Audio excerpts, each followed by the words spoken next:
బీహార్ రాజకీయాలు చాలా హాట్ గా నడుస్తున్నాయని అనుకోవాలా? లేదంటే బీహార్‌లో ఊహించని రాజకీయం చేస్తుంది భారతీయ జనతా పార్టీ అని అనుకోవాలా? బీహార్ సీఎంగా ఉన్న నితీష్ రాజ్యసభకి నామినేషన్ వేశారు. ఓకే. దీని మీద ఒక రకంగా కేంద్రంలో ఆయనకి కేంద్ర క్యాబినెట్‌లో పదవి ఇవ్వబోతున్నారు. లేదంటే ఆయన్ని ఉప ప్రధాని చేయబోతున్నారు. రకరకాల ప్రచారాలు అయితే జరుగుతున్నాయి. ఏం జరుగుద్దనేది చూడాలి. ఇక్కడ రెండో విషయం, బీహార్‌లో ఇప్పుడు నేరుగా భారతీయ జనతా పార్టీకి సంబంధించిన ఒక సీఎం రాబోతున్నారు అనేది దానికి సంబంధించి రేస్‌లో చాలా పేర్లే వినిపిస్తున్నాయి. సామ్రాట్ చౌదరి అని, నిత్యానంద్ రాయ్ లాగా డిప్యూటీ సీఎంగా ఉన్న విజయ్ కుమార్ సిన్హా ఇలా చాలా పేర్లే వినిపిస్తున్నాయి. కానీ నిజంగా బీజేపీ నిర్ణయాలు ఎవరికి అంతు చెక్కో, ఫైనల్ గా ఎవరిని తెర మీదకు తీసుకొస్తారు అనేది ఒకటి. కానీ ఇక్కడ బీజేపీ చేయాలనుకుంటున్న రాజకీయం ఏంటి? లేదంటే నిజంగా నితీష్ ఆయన చట్టసభల్లో వెళ్ళాలి అనుకుంటున్నారా? పార్లమెంటరీ సభల్లో ఉండాలని అనుకుంటున్నారా? లేదా దీని వెనక బీజేపీ ఆలోచన రాజకీయం ఏదైనా ఉందా? ఈ చర్చ అయితే నడుస్తుంది. ఇది అంశం మీద చర్చించే ప్రయత్నం చేద్దాం.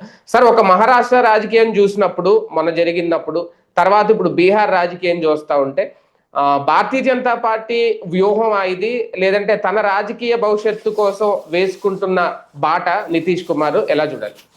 ఇప్పుడు ఒక జాతీయ పార్టీ, ఒక ప్రాంతీయ పార్టీ మధ్యన ఒక తేడా ఉంటుంది. ప్రాంతీయ పార్టీలు వ్యక్తి పూజిత పార్టీలు, జాతీయ పార్టీ సైద్ధాంతిక పార్టీ. ప్లస్ దానికి వేచి చూసే ధోరణి ఉంటుంది.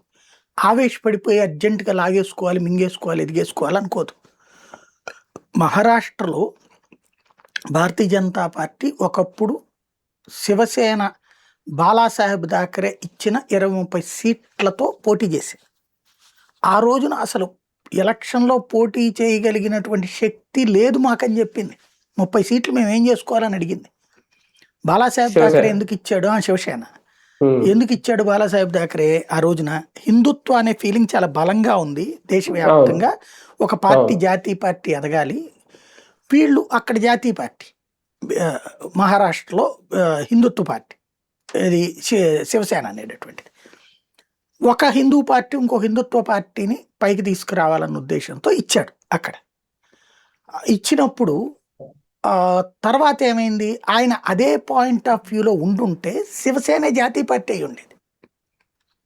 కానీ నువ్వు జాతీయ పార్టీ, హిందుత్వ అన్నది ఒక ఊరికి పరిమితం కాదు కదా, ఒక భాషకి పరిమితం కాదు కదా, అదొక ధర్మం. ఆ ధర్మ పరిరక్షణ అదొక ప్రత్యేకమైనటువంటి వ్యవస్థ. దాన్ని పక్కకి పోయి ఓట్ల రాజకీయం కోసం తర్వాత బాలాసాహెబ్ థాకరే రూటు మార్చి మరాఠానే మా ఫైనల్ అన్నాడు. మరాఠాలు మాత్రం మహారాష్ట్రలో బ్రతకాలి, వాళ్లే అప్పర్ హ్యాండ్తో ఉండాలన్నాడు. హిందుత్వ భావజాలం ఉండి దీన్ని వ్యతిరేకించేవాళ్ళు బోల్డంతమంది అక్కడ. ఎందుకని? ముంబైలో బతకాలంటే ఉట్టి మహారాష్ట్రుడు మరాఠీ వాడే బతికితే కూలీకి మనిషి దొరకడు, గుమస్తాకి మనిషి దొరకడు, వ్యాపారం పెట్టుబడి పెట్టేవాడు ఎవడు రాడు. ఉట్టి మరాఠీలే బతకాలంటే మిగతావాడు ఎక్కడి నుంచి వస్తాడు? ఒకప్పుడు ఇవన్నీ కలిసి ఉన్నాయి. గుజరాతీ, మహారాష్ట్ర ఇవన్నీ కూడా కలిసి ఉన్నటువంటి, ఆ తర్వాత విడిపోయినాయి ఇవన్నీ కూడా. అట్లాంటప్పుడు ఎట్లాగా బతుకుతారు అక్కడ? కాబట్టి వాళ్ళు థాకరేని వ్యతిరేకించడం ప్రారంభించారు. అలాగని కాంగ్రెస్ని ప్రేమించలేకపోయారు హిందుత్వవాదులు. అలాంటి వాళ్ళు బీజేపీతో టర్న్ అవ్వడం బిగించేశారు. దాన్ని బాలాసాహెబ్ థాకరే ఆలస్యంగా గ్రహించి ఆయన కూడా మరాఠా సిద్ధాంతాన్ని పక్కన పెట్టి మళ్ళీ హిందుత్వవాదం వైపు రావడానికి ప్రయత్నించాడు. కానీ ఈలోపు ఆయన చనిపోయారు. దాంతో మహారాష్ట్ర రాజకీయాలలో భారతీయ జనతా పార్టీకి ఒక అప్పర్ హ్యాండ్ వచ్చింది. ఇంకొకటి ఏమైంది? అంతకుముందు బాలాసాహెబ్ థాకరే రాజ్ ఠాకరే పార్టీని చూస్తుండేవాడు. ఆ రాజ్ ఠాకరేకి నాయకత్వం ఇవ్వడం ఇష్టం లేక ఉద్ధవ్ థాకరే భార్య తన భర్తని రాజకీయాల్లోకి తెచ్చింది. వాస్తవంగా తన ఫోటోగ్రాఫ్ తన రాజకీయాలకి దూరం పెట్టాడు బాలాసాహెబ్ థాకరే. ఎందుకని? తను బాలాసాహెబ్ థాకరే శివసేనకి హెడ్గా ఉన్నప్పుడు కూడా తను ముఖ్యమంత్రి పదవి చేపట్టలేదు. నేను ఒక బ్యాక్ బోన్గా ఉండాలి తప్పించి ఇక్కడ పార్టీలో నేను పార్టీ అధినేతని, ముఖ్యమంత్రి అనేటటువంటి అతను నేను నియమిస్తా, నా కుటుంబం కూడా ఎప్పటికీ మేము ఈ పదవులు చేపట్టము అని చెప్పేశాడు అప్పుడు బాలాసాహెబ్ థాకరే. అప్పుడు మురళీ మనోహర్ జోషి వీళ్ళు ముఖ్యమంత్రిగా ఉన్నారు. మనోహర్ జోషి వీళ్ళు ముఖ్యమంత్రిగా ఉన్నాడు ఆ రోజున. షిండే అని చెప్పేసి బీజేపీ తరఫున ముఖ్యమంత్రిగా ఉండేవాడు ఆ రోజుల్లో. అలాంటిది బాలాసాహెబ్ థాకరే వారసుడు వచ్చేసేసి తను ముఖ్యమంత్రి అయ్యాడు. రైట్, మంచిదే. హిందుత్వ అంశాన్ని తెర మీద కంటిన్యూ చేసుకుని ఉండాల్సిందే. ఈయన మళ్ళీ మరాఠా ఇష్యూ తీసుకొచ్చాడు. ఇక్కడ కాంట్రడిక్షన్ ఏమైంది? కాంగ్రెస్ శరద్ పవార్ వాళ్ళతో కలిసిపోయాడు. వాళ్ళు పూర్తి హిందుత్వ ద్వేషులు, ఆ ఇద్దరు కూడా. ఎన్సీపీ కానీ కాంగ్రెస్ కానీ పూర్తి హిందుత్వ ద్వేషులు. వాళ్ళకి వ్యతిరేకంగా పెట్టిన పార్టీనే శివసేన. ఏ వ్యవస్థకి ఇప్పుడు చంద్రబాబు గారు కనుక అప్పుడు కాంగ్రెస్తో కలిసి పొత్తు పెట్టుకుంటే తెలంగాణలో తుడిచిపెట్టేశారు. అదే కాంగ్రెస్తో కాకుండా మన కాంగ్రెస్ విడిగా పోటీ చేస్తే కాంగ్రెస్ అధికారంలోకి వచ్చింది కదా. అట్లాగే అక్కడ కాంగ్రెస్తో కలిసి సర్వనాశనమైంది శివసేన. అయ్యి ఇప్పుడు హిందుత్వవాదానికి అక్కడ లీడ్ రోల్ బీజేపీకి ఇచ్చేసుకుంది, త్యాగం చేసేసుకుంది పాపం, దాని కర్మగా. కానీ బీజేపీ పొత్తులు పెట్టుకుని కూడా ప్రయోజనం పొందుతుంది కదా. అంతే, ఇప్పుడు పొత్తు పెట్టుకున్న తర్వాత అది టీడీపీ లాగా ఫెయిల్ అవ్వట్లేదు కదా. ఇక్కడ బేసిక్గా ఒకటి ఉంది, అది పొత్తు పెట్టుకుని ఒద్దికగా ఉంటది. మీరు ఎప్పుడు గొడవలు పడదు చూడండి. అది ఇప్పుడు ఇక్కడే ఉంది. కనీసం గొడవలు ఏమన్నా పెట్టుకుంటుందా? నువ్వు నాకు ఇక్కడ చెయ్యదు. లీడ్ ఎవరి ఉంటుందో వాళ్ళ లీడర్షిప్ని యాక్సెప్ట్ చేస్తుంటే వాళ్ళ బుద్ధిలోనే వాళ్ళ భావజాలంలోనే హిందూ పాతకాల కుటుంబ వ్యవస్థ భావజాలం కదా ఆర్ఎస్ఎస్ సిద్ధాంతం అంటే. కుటుంబ వ్యవస్థ భావజాలం పాతకాలంలో మన తాతని మన నాన్న ఏమన్నా ఎదిరించేవాడా? లేదే. మన తాత వాళ్ళ అమ్మని ఏమన్నా ఎదిరించేవాడా? లేదే. ఆ రోజుల్లో పెద్దల్ని ఎదిరించడం కాదు, గౌరవించడం అలవాటు. ఊరు పెద్దనైనా ఎవరినైనా సరే గౌరవంగా నమస్కారం. ఆ పెద్దల్ని గౌరవించే కల్చర్ కాబట్టి కూటమిలో ఉన్నప్పుడు పెద్దవాళ్ళని గౌరవిస్తారు వీళ్ళు. అంతే, పెద్ద కూటమిలో పెద్దని గౌరవిస్తారు, గొడవలు పడరు పద్దాక. ఆ పెద్దలే కాస్త మన పిల్లోడు బాగా చేస్తున్నాళ్లే అని చెప్పి ఇంకో రూపాయి ఆస్తి అట్టిస్తారు, వ్యాపారం పెట్టుబడులు అట్టిస్తారు. అట్లాగే రెండు సీట్లు ఇచ్చేవాళ్ళు. అట్లా ఎదిగింది బీజేపీ. ఆ ఒద్దికతనమే జనానికి నచ్చింది. ఇప్పుడు మహారాష్ట్రలో వీళ్ళందరినీ తీసేసి ఎందుకు మొన్న ఏమన్నారు, అసలు ఇంకేడ కుదురుద్దు అన్నారు. బీజేపీకి సింగల్ గా గెలిచే స్టేజ్ వచ్చేసింది కదా మన మహారాష్ట్రలో. ఈవెన్ బీహార్ పద్దాక ఈ పిల్లి వాటాలు ఆడింది ఎవరు? గోడ మీద పిల్లి నాటకాలు నితీష్ కుమార్. ఒకప్పుడు పెద్ద మనిషి ఆయన, సోషలిస్ట్ నాయకుడు. లాలూ ప్రసాద్ ని కాదని వచ్చినటువంటి వాడు. లాలూ ప్రసాద్ యాదవ్ కాంగ్రెస్ ని దెబ్బ కొట్టడానికి బీసీ అస్త్రాన్ని వేశాడు. కాంగ్రెస్ అక్కడ ఓసీల పార్టీ బీహార్. పఠాన్లు అట్లాంటి పెద్ద పెద్ద పట్వారీలు అట్లాంటి వాళ్ళకి అనుకూలంగా ఉండేది. ఠాగూర్లు వాళ్ళకి అనుకూలంగా ఉండేది. వాళ్ళ ముఖ్యమంత్రులు వాళ్ళందరూ వాళ్ళే అనమాట ఇప్పుడు బీహార్లో. అది సుదీర్ఘకాలం పాటు వాళ్ళ అణచివేతను అనుభవించి చిరాకు పడ్డటువంటి బీసీల తరపున లేదా వెనుకబడిన వర్గాల తరపున ముందుకు వచ్చినటువంటి వాడు లాలూ ప్రసాద్ యాదవ్. బీసీ పార్టీ అది, యాదవ్ కదా, లాలూ ప్రసాద్ యాదవ్ కదా, బీసీల పార్టీ. అక్కడ బీసీలు కడుపులో పెట్టుకున్నారు, ఎందుకంటే అక్కడ బీసీలు అత్యధికం ఉన్నారు కాబట్టి. అప్పుడు అలాగా ఆ బీసీలతో లాలూ ప్రసాద్ యాదవ్ వీళ్ళందరూ ఒకటే, ఈ నితీష్ కుమార్ వీళ్ళందరూ కూడా ఒకటే బ్యాచ్. వీళ్ళంతా సోషలిస్టులు, వీళ్ళందరూ జార్జ్ ఫెర్నాండెజ్, లాలూ ప్రసాద్, ములాయం సింగ్ వీళ్ళందరూ కూడా సోషలిస్ట్ పార్టీ బ్యాక్గ్రౌండ్ అనమాట. కమ్యూనిస్టులు కాదు, సోషలిస్టులు. కమ్యూనిస్ట్ సిద్ధాంతం ఏమో చైనా రష్యాలది. ఇండియాలో సోషలిజం కావాలని కోరుకుంటారు, సమానత్వం, కుల సమానత్వం కావాలని కోరుకునేవాళ్ళు. దాన్ని యాక్సెప్ట్ చేశారు అక్కడ ఉన్న పబ్లిక్. అందుకని సీఎం అయ్యాడు. అయితే క్రమంగా కొన్నేళ్ళు పోయేటప్పటికి కరప్షన్ అనేది పీక్ స్టేజ్కి వెళ్ళిపోయింది, కుటుంబ పాలన అనేది పీక్ స్టేజ్కి వెళ్ళిపోయింది. అసహించుకోవడం ప్రారంభించారు. అలాగని కాంగ్రెస్ ని ప్రేమించలేకపోయారు వాళ్ళు. ఆ జనంకు ఉన్నటువంటి ఆ టెండెన్సీని గ్రహించారు వీళ్ళు. అంటే బీసీ ఎస్సీ ఎస్టీలు లాలూ ప్రసాద్ యాదవ్ని ద్వేషిస్తున్నారు, అలాగని ఓసీ పార్టీ అయిన కాంగ్రెస్కి ఓటేయిద్దు అనుకుంటున్నారు.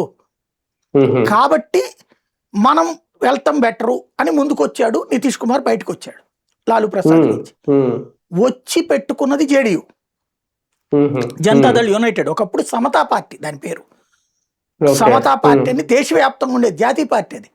మీకు విపి సింగ్, చంద్రశేఖరు అట్లాంటి వాళ్ళు ఉన్నప్పుడు అది కీ రోలు. ఈవెన్ దేవగౌడ గుజరాల్ ఉన్నప్పుడు కూడా అదే కీ రోలు. జార్జ్ ఫెర్నాండెజ్ లీడ్ చేసేవాడు దాంట్లో. మనకి విజయవాడకు సంబంధించిన వివి కృష్ణారావు గారని దానికి జాతీయ అధ్యక్షుడిగా చేశాడు. ఏళ్లలో గొడవలు నడిచినప్పుడు, నితీష్ కుమార్కి జార్జ్ ఫెర్నాండెజ్ గొడవ జరిగినప్పుడు.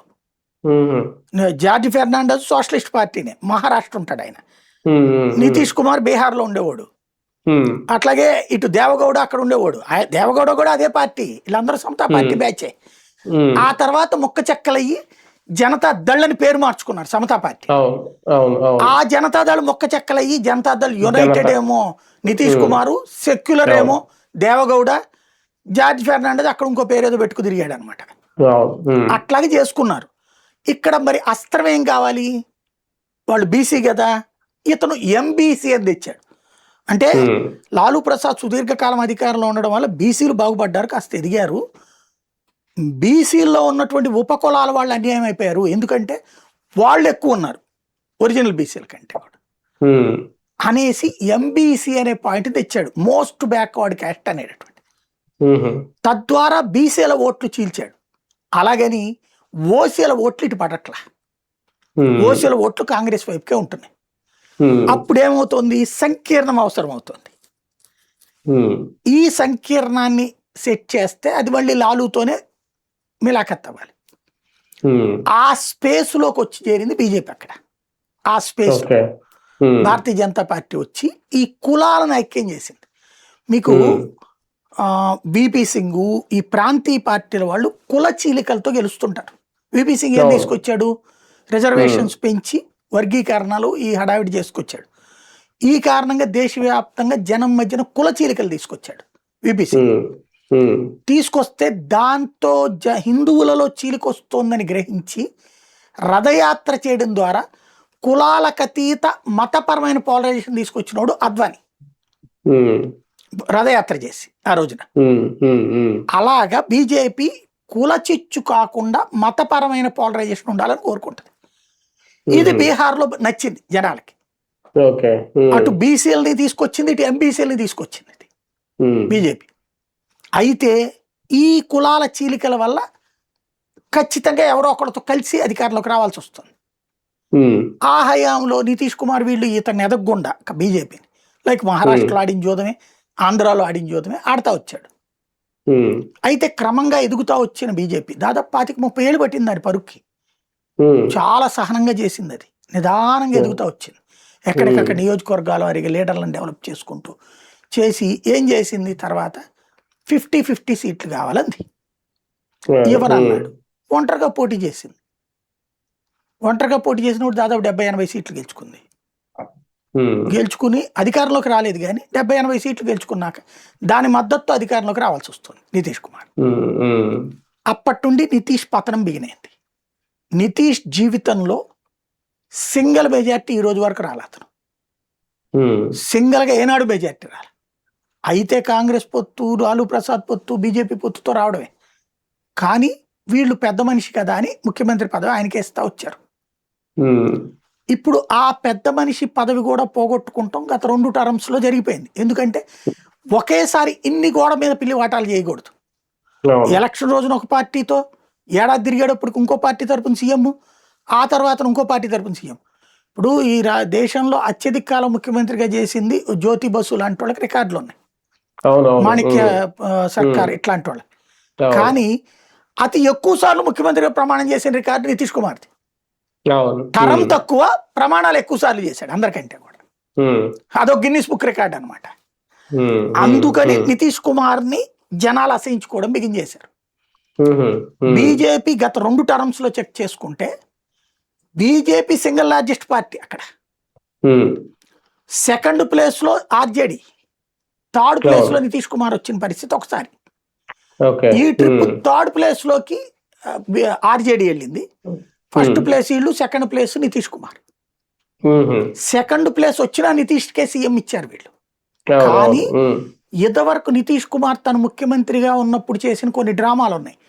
కీలక పదవులను అతని దగ్గరే పెట్టుకుని, ఇప్పుడు మన చంద్రబాబు గారు పవన్ కళ్యాణ్కి ఇచ్చినట్టు పంచాయతీరాజ్ శాఖ, అటవీ శాఖ, లేకపోతే బీజేపీకి ఇచ్చినట్టు వైద్య ఆరోగ్య శాఖ, ఇట్లాంటి శాఖలు ఇస్తారు. మెయిన్ హోంశాఖ, ఆర్థిక శాఖ ఇట్లాంటి ఇవ్వరు ఆయన. అవి అట్లాగా తొక్కేవాడు, ఎందుకంటే నాదే మెజార్టీ అనేది. ఈ ట్రిప్ ఏం చేసింది బీజేపీ, ఈయనకి మెయిన్ నుంచి హోంశాఖ కూడా తీసుకుంది. మరి ఇస్తావా సస్తావా అంది, అయిపోయింది. ఇంకోటి వారసత్వ రాజకీయాలకు వ్యతిరేకంగా పుట్టింది నితీష్ కుమార్ వీళ్ళందరూ కూడా. ఓకే. ఇప్పుడు వీళ్ళకి కూడా ఒక వయసు వచ్చేటప్పటికి వారసులు ఉండాలన్న పిచ్చ పెరిగింది. ఇప్పుడు తన కొడుకుని సీఎం చేయాలనుకుంటున్నాడు, డిప్యూటీ సీఎం చేయాలనుకుంటున్నాడు. కాబట్టి ఇవాళ రోజున తన ముఖ్యమంత్రిత్వం త్యాగం చేస్తున్నాడు. అది లెక్క అక్కడ. బీజేపీ కోసమే త్యాగం చేస్తున్నారా సార్ నిజంగా?